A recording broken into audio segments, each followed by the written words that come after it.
Right, guys and girls, welcome back. It's Saturday the 22nd of May 2021. It is 7:51. We're almost 8 o'clock till the Eurovision Song Contest is on. Also got Glastonbury on today as well, because it's fitting that both of them all over the weekend. I think it's Saturday and Sunday, 2-day event, I think, is Glastonbury, the festival, which is not too far from us. Anyway, this is my 8th time actually trying to record this video. I've just basically had Acosta's hot chocolate delivered to the house. A vegan cake. I'll tell you what, the hot chocolate absolutely tastes brilliant. This is the, not the tall version. This is the Venti, I think it's called, or Venti. Venti, I think it's like the biggest one you can get. So just getting into the video today is going to be a controversial video, because I want to do this as get this video done and out as quick as possible, due to the fact that basically I can relate to this actually kind of thing, and it's really annoying that Microsoft would even decide to come up with something like this, even if it is down to Microsoft. Because it says here, AI chatbots can bring you back from the dead, sort of. Microsoft's patented technology would use social media posts to reincarnate people as chatbots. Almost 8 years ago, season 2 of the sci-fi series Black Mirror arrived on Netflix with an eerie episode anchored around grief. Now, the technology deployed on the show is appearing in real ways. To recap, the show introduced viewers to Martha, a young woman grappling with the loss of her partner, Ash, who died in a car crash. At his funeral, Martha finds out about a digital service that would enable her to communicate with a chatbot version of her later partner. She reluctantly subscribes to it.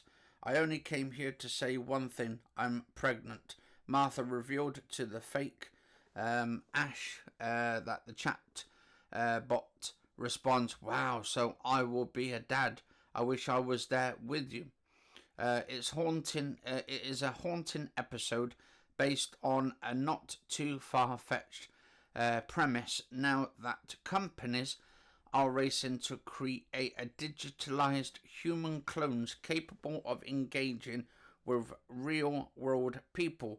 Last month, news broke that Microsoft received a patent for software that could reincarnate people as a chatbot. The computer software giant patented conversational chatbots based on specific persons, dead or alive.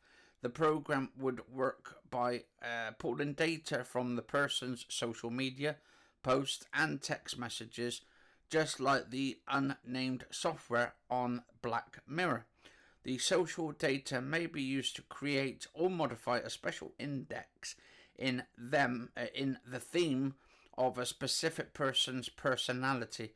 The patent says the tech giant would then use that information to train machines learning engines, and result would be artificial intelligence that could think and respond like someone you knew, like a friend or something. Now, if basically they did that and say like Facebook came up to it, and because I've not actually, I wouldn't say recently, well, it was recent because it was around about 2016 when I lost my brother and stuff, and we used to talk to each other on Facebook all the time.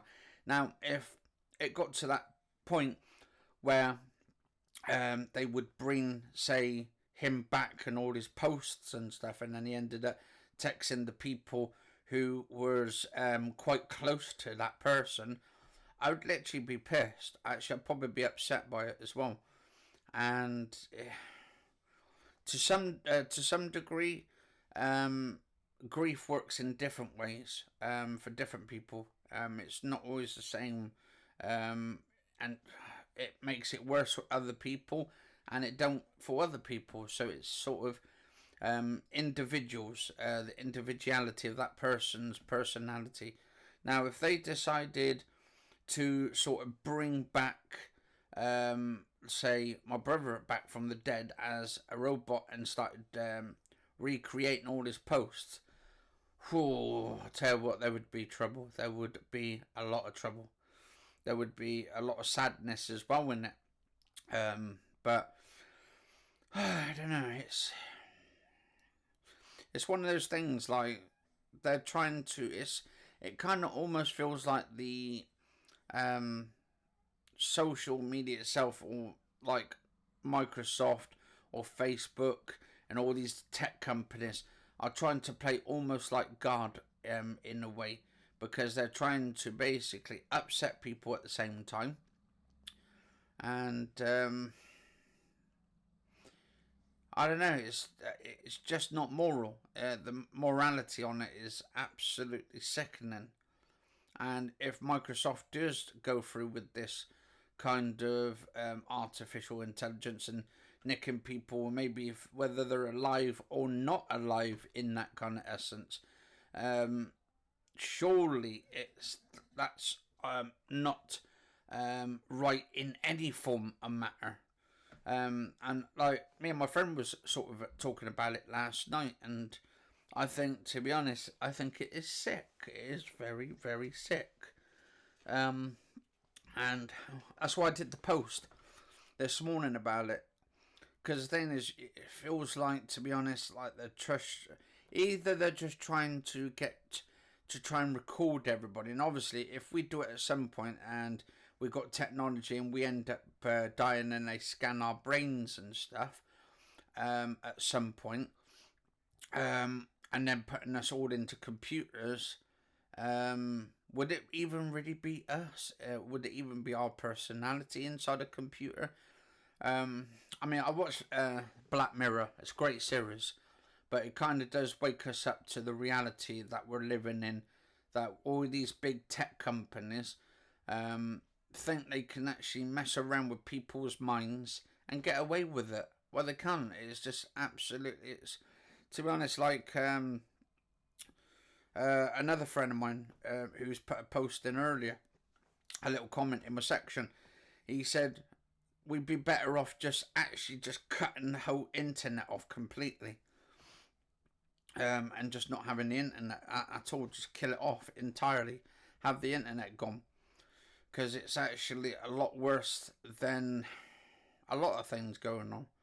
And now we've got basically this pandemic going on with COVID and all this shit. We're getting all on top of us, and people are basically at the moment on the tether on the end. And we've got the National Health Service in crisis, which I think is going to be eventually a paid health service rather than a national health service. But really, we really need a mental health service, like my friend was saying, and all that. And I think to that point, it would help, and it would benefit a lot of people. This would actually benefit a lot of people who are actually suffering from mental health issues. But if you're a tech company like Microsoft, and they're coming up with sort of trying to bring family members back to chat with them or something, or so they can have a talk with them, isn't that going to make it a lot worse on people's mental health problems or not? I don't know. Let us know in the comments below, guys and girls. I would love to hear from you and all that. But I don't know. I think it's sick in one way. Some people would find it satisfying to maybe have that last word with their family member that they didn't have before. But I just still think it's absolutely wrong. But I'll tell you what was a good film. I watched a film a while back, and I think it's called Replicas. And it was with Keanu Reeves, and it was a great film. It was a great sci-fi movie, but it's something that maybe could be working in years to come, with like cloning humans and all that. So basically, so Keanu Reeves plays this character, this father, who's working in science and all that. He's a scientist, or to do with the brain and stuff, the neurology and all that kind of stuff, the neurons and the brain. And it's basically, he goes off in the car with his wife and his kids, and they have a car accident. He accidentally has a car accident, flips the car over, kills his entire family, except for himself, because he's still alive, obviously. And it's basically, he ends up taking the bodies of his kids back home and his wife back home. And well, basically, he's been trying to transfer. So basically, before his family and his wife and kids got killed, he basically was trying to find out how he could transfer a person's memories and all their whole sort of brain into another, like a body, like a clone, basically. But or how we can actually keep them alive for a long time. Now, it was really interesting because in that episode, or that film, it's not an episode, it's not a TV series, but it's a movie called Replicas, and he's basically transfers his wife's brain, scans all her brain, scans his kid's brain, but the one child that he couldn't save, and he couldn't because he didn't have enough cloned bodies, basically he had to kill that one off completely. His daughter, I think it was. Anyway, the scientists beforehand, these other scientists, they didn't want him doing it. They said it was not morally right and all this kind of stuff, so they stopped him from doing it. So basically, he had to do it illegally, and he had to do it in the basement. And the first subject, what he'd done first of all beforehand, didn't work, so he couldn't get it done. Didn't have enough money being funded to him. So he takes all his wife and his kids home in the basement, and he's got all the equipment set up, which he's stolen from this government sort of thing. He makes a replica body, clone bodies of all his family except for this one child that literally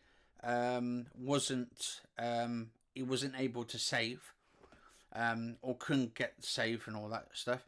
So what he done, he managed the part of that memory of his wife, who remembers his one daughter, who is no longer with them because he's basically gone and killed that one child. He ends up wiping that memory of his wife's memory of their child, so that way they wouldn't remember anything of it. Next minute, his kids, he wiped some of their memories as well, so they couldn't remember their little sister and all this kind of stuff. And it's really, really interesting film. It's definitely worth watching and stuff. Replicas, it's called. Very good film. Keanu Reeves, the one for the Matrix, Neo from the Matrix films. Definitely worth watching. I think this is what's going to happen in years to come. It is illegal at the moment to clone humans, literally, but are the government already starting to do cloning already, and we don't even know about it because they wouldn't tell us in the first place? Or who knows what's going on with the governments and stuff. I know they did Dolly the sheep. Some scientists cloned Dolly the sheep and all that. But I don't know, it's quite an interesting sort of topic. Let us know in the comments below, guys and girls. I mean, with the AI's chatbots, though, what do you guys and girls think? Do you think this is morally wrong? Would you say that it's really sickening if Microsoft did this shit in the first place? Or would you think this is a fantastic idea up to that point where you think, is it... I mean, obviously you could probably speak to your family again through chat, but they're not even real. It's not even a real thing. It's a AI, artificial intelligence, pretending and recreating that moment, or maybe trying to pretend to be your family, friends, maybe mum, dad, father, granddad, brother, sister, who knows, but it wouldn't be them. It's not actually them. It's just a computer pretending, or not pretending, but recreating that entire sort of system of copying what they used to do and all that. But let us know in the comments below, guys and girls. I'd love to hear from you. Stay safe, and I'll see you on the next episode. Cheers for watching. It is actually 8:06 now, so I'm going to watch some films, not films, Eurovision Song Contest on TV. But I'll see you on the next episode. Thanks for watching, guys and girls. And if you enjoyed the episode, do like, favourite, share, comment, subscribe. I want to hear you guys and girls' comments in the bottom and see what you guys and girls think of it, because I do think it is really bad and sick in one way, more than others. But anyway, I'll see you soon.